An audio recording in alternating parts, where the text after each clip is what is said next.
कहिए कैसे हैं आप। Healthy habits for every lady. यहाँ मैं एवरी लेडी की बात किस लिए कर रही हूँ, वो इसलिए कर रही हूँ कि हर एक लेडी की लाइफ में अलग अलग स्टेजेस होती हैं और उन अलग अलग स्टेजेस में अलग अलग चेंजेस होते हैं। तो अगर उसने हेल्दी हैबिट्स अपनाई हुई होंगी फिर तो वो पूरी लाइफ खुश रहेगी, सुखी रहेगी, कोई प्रॉब्लम नहीं आएगी। लेकिन अगर उसने हेल्दी हैबिट्स नहीं अपनाई हुई फिर दुखी रहेगी, परेशान रहेगी, जिंदगी बोझ बन जाएगी, मतलब कुछ करना उसको अच्छा ही नहीं लगेगा। तो क्यों इतना दुखी हो, क्यों इतना परेशान हो, क्यों ना हम ये हेल्दी हैबिट्स अपना लें। तो क्या हैं वो हेल्दी हैबिट्स, आज की वीडियो इसी बारे में। सबसे पहली बात, हर शरीर कुछ कहता है तो शरीर की सुननी चाहिए।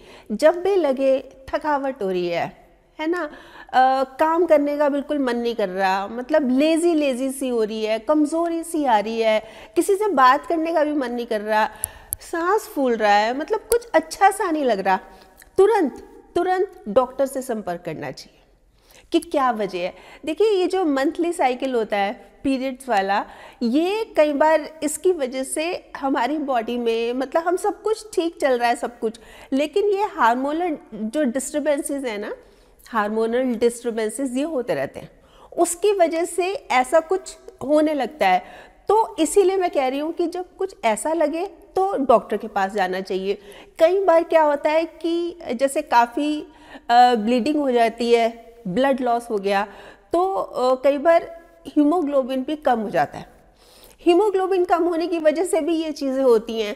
तो कहने का कुल मिला के यही मतलब है कि जब भी लगे थकावट, कमज़ोरी, गिरा गिरा बदन, बड़ी मतलब कुछ करने का मन नहीं कर रहा, क्या हो रहा है कुछ समझ ही नहीं आ रहा, ये भी फीलिंग आ रही है कि क्या हो रहा है कुछ समझ ही नहीं आ रहा, तो तुरंत डॉक्टर से संपर्क करना चाहिए। हम महिलाएं ज़्यादातर क्या करती हैं पता है आपको?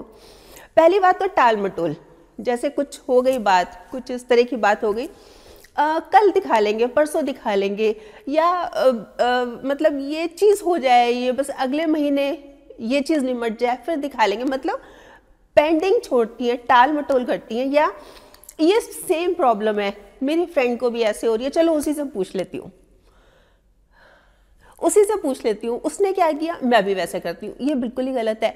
या फिर अपनी प्रॉब्लम को लेके ना नेट पे लिखेंगी, गूगल सर्च कि ये मुझे हो रहा है, इसका क्या सोल्यूशन है, ये बिल्कुल ही गलत। ये जो तीनों बातें बताई हैं ना मैंने, ये टाल मटोल और अपनी सहेली से पूछना या गूगल पे सर्च करना, बिल्कुल काटा मार दीजिए, बिल्कुल सही नहीं है। हर एक की बॉडी है, सबका अपना अपना हिसाब किताब होता है। आप पर्सनली राय लीजिए डॉक्टर से कि मुझे क्या करना है, बहुत ज़रूरी है ये अच्छी सेहत के लिए। क्लियर हुई आपको ये बात कि जब भी इस तरह की बात हो डॉक्टर से संपर्क करें। फिर दूसरी बात, जैसे मैंने स्टार्टिंग में बताया था ना, लाइफ की अलग अलग स्टेजेस होती हैं, अलग अलग चेंजेस आते हैं लाइफ की अलग अलग स्टेजेस में। तो ऐसे ही एक चेंज है हर लेडी की बॉडी में, मेनोपॉज। ये 40 प्लस के बाद होता है, तो उसमें भी खुद के डॉक्टर नहीं बनना। मतलब कुछ भी सिम्टम हो रहा है, इसमें क्या होता है कि जैसे मूड बहुत स्विंग होता है, कभी बहुत गुस्सा आ रहा है, कभी इरिटेशन हो रही है, कभी मन अच्छा अच्छा हो रहा है, या कभी वज़न बढ़ गया, या कभी एकदम से वेट लॉस हो रहा है, या पेट फूल गया, या खाने का मन नहीं कर रहा है, या बड़ा अजीब सा अंदर का माहौल हो जाता है, बहुत अजीब सा। तो खुद के डॉक्टर नहीं बन के डॉक्टर से सलाह लेनी है। ये चीज़ें देखिए बहुत ज़रूरी है। हम मतलब इन चीज़ों को इग्नोर कर जाते हैं, चलो कोई बात नहीं, लेकिन इनको इग्नोर ना करके इनकी इम्पोर्टेंस समझनी है। अब तीसरी बात कि जैसे कि हमें कोई प्रॉब्लम होती है, जैसे मान लीजिए बहुत ज़्यादा ब्लीडिंग हो रही है पीरियड्स में, या फिर बहुत कम हो रही है, तो हम जब कोई प्रॉब्लम होती है तब हम डॉक्टर के पास जाते हैं, है ना। अच्छा, कुछ एक टेस्ट ऐसे हैं जो कि हमें रूटीन में कराते रहना चाहिए डॉक्टर से सलाह लेकर। भाई डॉक्टर क्या राय लेते हैं ताकि कोई बड़ी प्रॉब्लम ना हो जाए, क्योंकि आम तौर पर ये कई बार देखने में आता है कि हम इग्नोर करते रहे, बाद में वो एक बहुत बड़ी प्रॉब्लम बन के हमारे सामने आ गई, जैसे कि ब्रेस्ट कैंसर, जैसे कि बच्चेदानी का कैंसर। मतलब इन चीज़ों को इग्नोर नहीं करना, हाँ, पर अगर डॉक्टर बोलता है कि इस एज के बाद आप एक बार रूटीन टेस्ट 6 महीने बाद 10 महीने बाद कराते रहिए, या खुद भी करके देख सकते हैं। कुछ एक टेस्ट जैसे ब्रेस्ट कैंसर का, ब्रेस्ट का हम खुद भी देख सकते हैं, तो वो चीज़ देखनी चाहिए, करना चाहिए। वो इसलिए कि किसी बड़ी प्रॉब्लम में ना आ जाए हम। अगर रूटीन में चलता रहेगा सब ठीक है तो बहुत अच्छी बात है ना, है कि नहीं। इन चीज़ों को इग्नोर नहीं करना चाहिए। मैं आपको बताऊं, एक छोटी सी बात बताती हूँ, जैसे जो मैं इग्नोर करने वाली बात बता रही हूँ। एक हमारे नोन में ही है, जैसे उनको सांस फूलना, ऐसे घबराहट सी होनी, मतलब बैठे बैठे ही उनकी हार्ट बीट तेज़ हो जाना। तो उस चीज़ को उन्होंने इग्नोर किया, दिखा लेंगे बाद में दिखा लेंगे। फिर फैमिली वाले ज़बरदस्ती ले गए। 1.5-2 महीने बाद जब उनको लगा ना कि बहुत ज़्यादा हो रहा है, इनकी तबीयत ठीक नहीं हो रही, संभल नहीं रही, तो पता है क्या था, जो उनका खून होता है हीमोग्लोबिन, वो सिर्फ 4 ग्राम था, 12 होना चाहिए। फिर क्या हुआ कि उनको खून की 2 बोतलें भी चढ़ी थी। अच्छा, जो चीज़ सिर्फ एक दवाई के पत्ते से ठीक हो सकती थी, आयरन टैबलेट्स लेते वो ठीक हो जाती, कुछ खान पान में ध्यान रखते ठीक हो जाता, इग्नोर किया, अवॉइड किया, फिर क्या हुआ, इतनी बड़ी प्रॉब्लम को फेस करना पड़ा।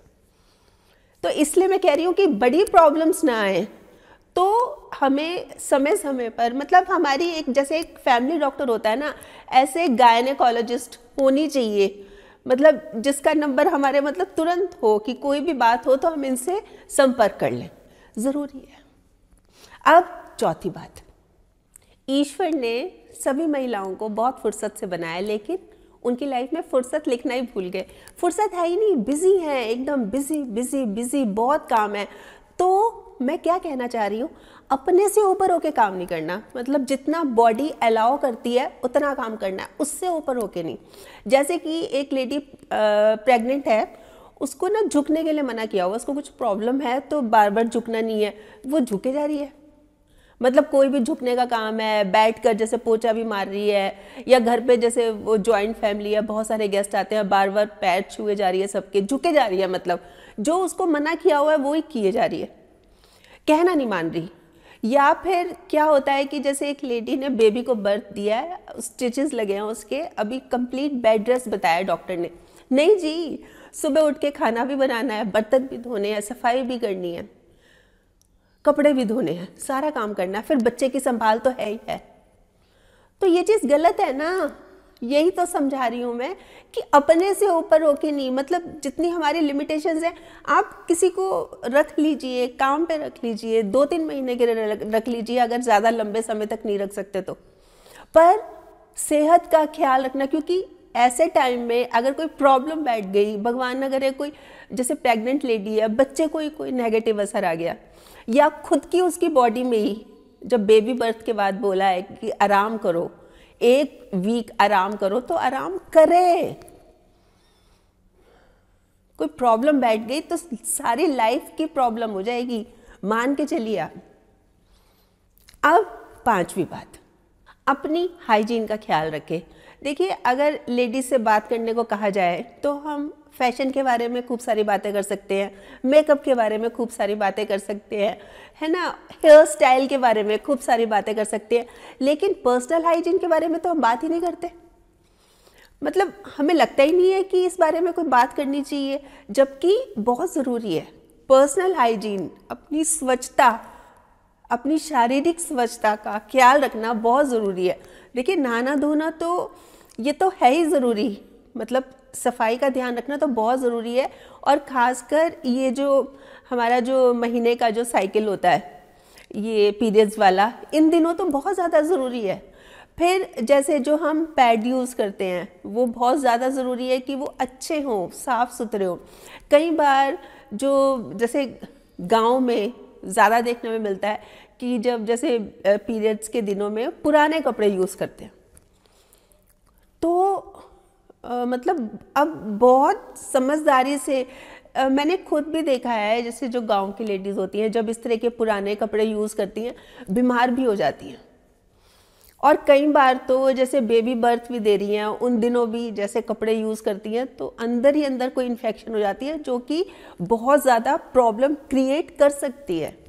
इसलिए स्वच्छता का ध्यान देना, पर्सनल हाइजीन का ध्यान देना, ये बहुत ज़्यादा ज़रूरी है। और अगर हमें इस चीज़ की नॉलेज है तो हमें वो स्प्रेड करनी भी चाहिए, ज़रूरी है ये। अब छठी बात, जस्ट रिलैक्स। रिलैक्स, पेशेंस रखिए, मतलब इजी रहिए ना। जैसे कि पता ही है कि अलग अलग स्टेजेस हैं, जैसे कि स्टार्टिंग जब बच्ची 9-10 साल की होती है तब मान के चलिए कि पीरियड्स शुरू हो जाते हैं, ठीक है। फिर जैसे जैसे बड़ी होती है, फिर जैसे प्रेग्नेंट हो गई या एबॉर्शन हो गया या उसके बाद मेनोपॉज हो गया, मतलब अलग अलग स्टेजेस से वो गुजरती है। इसमें ना हार्मोनल इम्बैलेंस बहुत हो जाता है, शरीर के जो अंदर के जो बदलाव हैं, हार्मोन्स के बदलाव हैं, वो बहुत ज़्यादा होते हैं। इसलिए मतलब अलग अलग उसकी फीलिंग्स होती हैं। मेंटल जो होता है ना उसका, मतलब बड़ी दुखी, परेशान, ये अंदर ही अंदर हो रहा होता है, बाहर के वातावरण से नहीं होता, बाहर के एनवायरनमेंट से नहीं होता, उसके अंदर ही अंदर चल रहा होता है। तो इसलिए इसको बिल्कुल इजी लेके कि ये होता ही है और ये मेरे साथ नहीं हो रहा, ये सभी के साथ होता है। तो अगर हम फैमिली मेम्बर्स को पहले बता के रख दें कि भाई जैसे मुझे गुस्सा आ रहा है, जैसे पीरियड्स के दिन चल रहे हैं, इन दिनों मुझे बहुत इरिटेशन होती है क्योंकि दर्द होता रहता है, तंग होती रहती हूँ, तो बोल दिया कि भाई अगर मैं किसी बात पे चिढ़ जाऊँ या गुस्सा कर दूँ तो बुरा मत मानना, क्लियरली पहले ही उनको पता हो, ताकि ये सिचुएशन आए तो फिर, क्योंकि क्या होता है कि हमने भी कुछ बोल दिया, क्योंकि हम तो चिढ़े हुए हैं, अंदर से हमें प्रॉब्लम है इसलिए चिढ़े हुए हैं, और हमने उनको बोल दिया तो वो भी नाराज़ हो गए, फिर और मूड खराब। इसलिए मतलब रिलैक्स रखें खुद को। ये आपका कसूर नहीं है या आपके आसपास के लोगों का कसूर नहीं है, ये अंदर से हो रहा है। हाँ, पर अगर हम सही सलाह लेके चलेंगे, सही रखेंगे ध्यान, तो बहुत फ़र्क पड़ेगा। कई बार क्या होता है कि कुछ लेडीज़ क्या करती हैं कि जैसे हल्का सा भी पेट दर्द हुआ ना तो टॉलरेट नहीं करती, फटाफट दवाई ले लेती हैं। सिर दर्द हुआ, फटाफट दवाई ले ली। तो थोड़ी सी ना अपने अंदर टॉलरेंस रखें। ये दवाइयाँ भी एकदम से ले लेंगे नुकसान करती हैं। थोड़ा सा जैसे मान लो पेट दर्द हो रहा है तो हॉट वाटर बॉटल रख ली कि चलो थोड़ा सा आराम हो जाएगा, थोड़ा सा लेट गए, थोड़ा सा रिलैक्स कर लिया। ये चीज़ें हैं छोटी छोटी पर ज़रूरी हैं। दवाइयाँ लेंगे, दवाइयों से तो तबीयत एकदम ठीक हो जाएगी, पर उसके आफ्टर इफ़ेक्ट्स, उसके साइड इफ़ेक्ट्स जो होते हैं वो बहुत ख़राब करते हैं। इसलिए कोशिश ये करनी चाहिए कि मैं नेचुरल ढंग से इसको ठीक कर लूँ बजाय दवाई लेने के। ये चीज़ें स्ट्रॉन्ग बनाती हैं हमें। अब 7वीं बात, सेहत के साथ खिलवाड़ ना करें। जैसे कि एक लेडी अब घर से बाहर, घर की चारदीवारी से बाहर जाने लगी, जॉब करने लगी, अच्छा कुछ ड्राइव भी करती है, बहुत अच्छी बात है, खुशी होती है सुन के, पर थोड़ा सा ध्यान भी रखे। जैसे कि स्कूटी चलाती है वो, हेलमेट पहन ले। जैसे कि वो गाड़ी चला रही है, सीट बेल्ट लगा ले। मतलब इग्नोर करती हैं, अवॉइड करती हैं। फिर गाड़ी चलाते वक्त, ड्राइव करते वक्त मोबाइल पे बात बिल्कुल गलत है। ये जो मैं बोल रही हूँ ना, सेहत के साथ खिलवाड़ ना करें, इसलिए बोल रही हूँ, ये चीज़ें बिल्कुल गलत है। मतलब खुद तो नुकसान हो ही सकता है, हम दूसरे के लिए भी खतरा बन रहे हैं। फिर जैसे बाहर जॉब कर रही हैं, रहती हैं, स्ट्रेस भी रहता है, टेंशन भी रहती है, ये चीज़ नेचुरल है, नॉर्मल है, होती ही है। पर स्मोक शुरू कर दी, ड्रिंक भी लेती हैं, लेट नाइट पार्टीज में जाती हैं। देखिए एक लिमिट तक ले रही हैं, आपको लगता है कि इससे मैं ठीक रहूँगी, ठीक रहेगा सब कुछ। वैसे तो देखिए लेनी नहीं चाहिए, पर अगर आप लेनी शुरू कर भी दिए ना, ये ड्रिंक्स वगैरह, स्मोकिंग वगैरह, बहुत कल्चर ही चेंज हो गया अब तो, नुकसान करती हैं ये। बेशक स्टेटस के लिए ज़रूरी होता हो, पर सही मायनों में नुकसान करती हैं ये। कोशिश कीजिए कि अवॉइड कर सके। बहुत चीज़ें हैं ऐसी जो हम इसकी बजाय ले सकते हैं, पर ये चीज़ें, स्मोकिंग, ड्रिंकिंग, नुकसान करती हैं। क्लियर हो रही है ना आपको सारी बातें? अब 8वीं बात, अपनी एक अच्छी सी रूटीन बनाएं, सिस्टमैटिक ढंग से चले। देखिए कितना इजी होगा। ये जो स्ट्रेस नाम की चीज़ है ना, ख़त्म ही हो जाएगी। सुबह उठें एकदम स्माइल के साथ, है ना, स्माइल के साथ अपने दिन की शुरुआत करें। और अपनी एक जो रूटीन हो कि मैंने सुबह इतने बजे वॉक पे जाना है, सैर करने जाना है या जिम जाना है, या इतने बजे मैंने ब्रेकफास्ट बनाना है, इतने बजे ब्रेकफास्ट करना है, इतने बजे बच्चों को स्कूल भेजना है, इतने बजे लंच की तैयारी करनी है, इतने बजे मैंने डिनर की तैयारी करनी है, इतने बजे मैंने शॉर्ट नैप लेनी है, प्लस इतने बजे मैंने अपनी पसंद का ये काम करना है, मेरी ये हॉबी है, इतनी देर मैंने इसमें, हर चीज़ में टाइम मतलब फिक्स हो और उसके अकॉर्डिंगली चले भी। देखिए, अगर दिन में थोड़ी देर, आधा पौना घंटा शॉर्ट नैप भी लेते हैं ना, वो भी ज़रूरी है। उससे माइंड रिलैक्स होता है। दिन भर मैंने जैसे बताया कि इतना काम होता है, इतना काम होता है कि पूछो ही मत।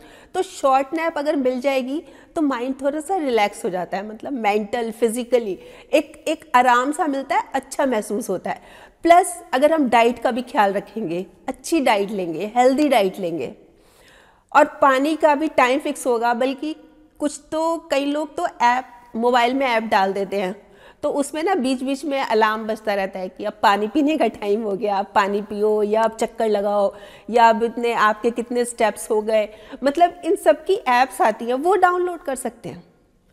मोबाइल तो हमारे हाथ में रहता ही है, तो अगर उसकी बिप से हम पानी पुनी पी ले, मतलब ज़रूरी है, जो कि ज़रूरी भी है हमारी सेहत के लिए, वो कर ले तो कितना अच्छा हो।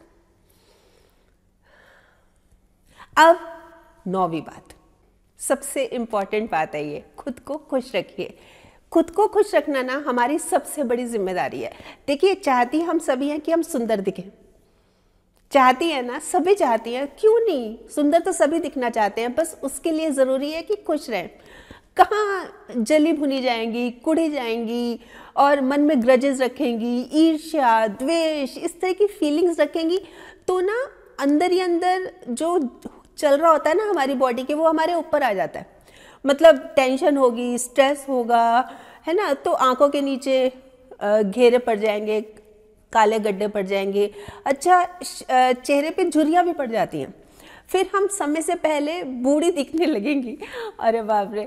अच्छा, फिर क्या होता है, कई बार जैसे मान लो सब्जी खरीद रहे हो, किसी मार्केट में गए हो, किसी शॉप पे गए हो, तो वो बोलेगा आंटी जी इसको ले लो, माता जी ये देख लो, ये बढ़िया है जी, आपको अच्छी लगेगी, ये ले लो। तो बड़ा अजीब लगेगा, अरे हमारी एज का, हमसे भी बड़ा, हमें माता जी बोल रहा है, हमें आंटी जी बोल रहा है। तो ये चीज़ें ना हो, उसके लिए ज़रूरी है कि हम ये जो जलन, कुड़न, ईर्ष, इन सबको निकाल के फेंक दें। खुश रहें, इजी रखें, स्ट्रेस फ्री रखें लाइफ। अरे किसी ने कुछ बोल दिया, चलो छोड़ो, माफ़ किया उसको, मतलब अपना दिल बड़ा रखें, निकल जाएं इस चीज़ से बाहर। मतलब अपने आप को जितना हो सकता है ना, जितना हो सकता है खुश रखें। हम कहते तो यही है ना कि सब कहते तो हैं कि खुश रहो, पर मजाल है कोई रहने दे। अरे आपकी लाइफ है, आप क्या दूसरों के हिसाब से चलोगे क्या? अपनी लाइफ का रिमोट अपने हाथ में रखो। मतलब किसी के कहने से नहीं कि उसने बोल दिया तो मैं उदास हो गई, किसी ने कुछ बोल दिया तो मैं को लगा कि इसने ऐसे कैसे बोल दिया। निकल जाओ इससे बाहर। किस किस को बोलते रहोगे? लोगों का मुंह बंद कराने से अच्छा अपने कान ही बंद कर लो, मस्त रहो। मैं जो कुल मिला के कहना चाह रही हूँ ना, वो यही है कि मस्त रहो, एकदम इजी, रिलैक्स रहो, खुश रहो। देखिए, जो हो गया सो हो गया, जो खो गया सो खो गया, जो खोट थी वो गल गई, जो शेष है वो स्वर्ण है, और जो स्वर्ण है वो आप है। बहुत प्रेशियस हैं आप, बहुत वैल्यूएबल हैं आप। अपनी वैल्यू कीजिए, समझिए अपनी इंपॉर्टेंस को, और अपनी लाइफ बेहतर बनाइए। कैसे? ये जो हेल्दी हैबिट्स बताई हैं ना मैंने, इनको अपना लीजिए, बहुत पॉजिटिव बदलाव आएगा, इतना कि आप सोच भी नहीं सकते। वैसे बताएं आप क्या सोचते हैं इस बारे में, आपके कमेंट्स का मुझे इंतज़ार रहेगा। और हाँ, अगर आपने मेरा ये YouTube वाला चैनल अभी तक सब्सक्राइब नहीं किया तो प्लीज़ कर लीजिएगा, और इसमें जो एक बेल का बटन है ना, ये भी दबा दीजिएगा, ताकि जब भी जैसे मैं कोई वीडियो अपलोड करती हूँ आपके पास नोटिफिकेशन या मैसेज आ जाए। और अगर आपको ये वीडियो अच्छी लगी, आपको लग रहा है कि हाँ किसी और के काम भी आ सकती है, तो प्लीज़ आप इसको शेयर भी ज़रूर कर लीजिएगा।